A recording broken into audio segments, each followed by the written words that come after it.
I was into dancing and dating and being popular, and so those were the things that were on my radar. But I had a girlfriend whose mother and sister were involved in the civil rights movement. They sang in the movement's choir. And my girlfriend would come to school and talk about the mass meetings. And some of what she said sparked my interest. The music, she talked about how lively the music was and how well dressed the preachers were and the big crowds that were coming. My first mass meeting was probably April or late March, and the demonstrations that I participated in began in May. I woke up that morning and packed my purse, toothpaste, toothbrush, a change of underwear. I borrowed my sister's jacket. I was ready to go and get my freedom. A lot of the student leaders, like the person who was president of a SGA, might be one of the persons to demonstrate. If somebody strikes you, get on your knees, cover your head like this, sing a freedom song, say a prayer. I did not discuss my plans with my parents. The morning of the May 2nd, and as I prepared myself, the radio was on, the music, the DJ talking kind of in a coded language about what was going on. I understood what was going to take place. And my mother kind of got a sense that something was going on. And she cautioned me not to go and get in any trouble. She said, I don't have money to get you out. And I said, yes, ma'am. I did go to school. That was the plan, but I just didn't stay. I got to school, and my first period teacher was a young teacher and approachable. And I asked her, suppose some kids walk out of your class, are they going to fail? And she said, if everybody walks, there's nobody to fail. And that gave me the confidence to go ahead because they weren't going to do anything to us. I left school and walked to 16th Street. There were people everywhere, kids, police officers. The streets were packed. The kids were in the park. They were on the sidewalk. Bevel and Andrew Young were at the top of the steps at 16th Street, and they called out, if you're planning to participate in the demonstrations, come into the church. And we went into the church, and we sang songs. They said some prayers. They cautioned us again, if you cannot handle this in a nonviolent way, we'll let you do something else. Do not participate if you want to fight back.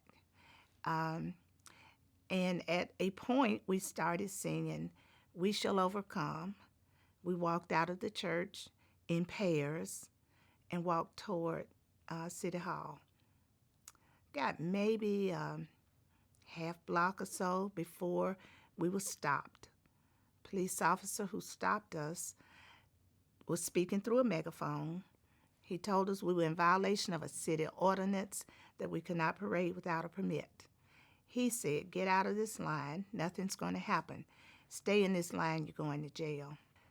When I was arrested, they called for paddy wagons, which were trucks that looked like little jail cells, maybe built for 4. They piled us in there.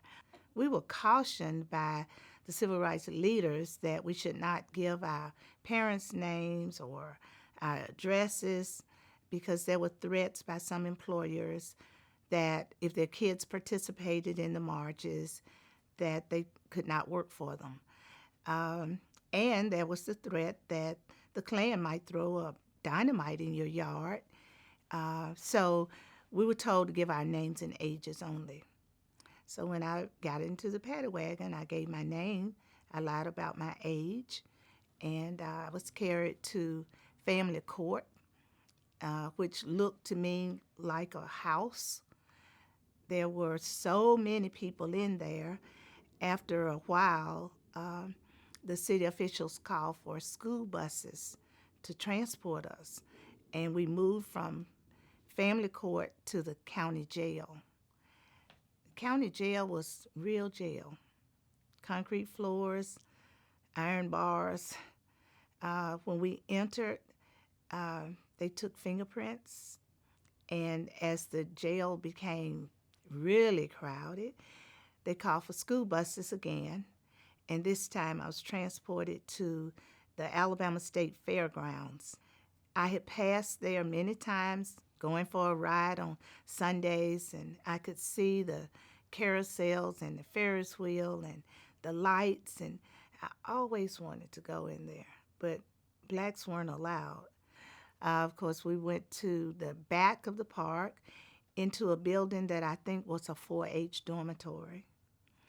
It had beds in it.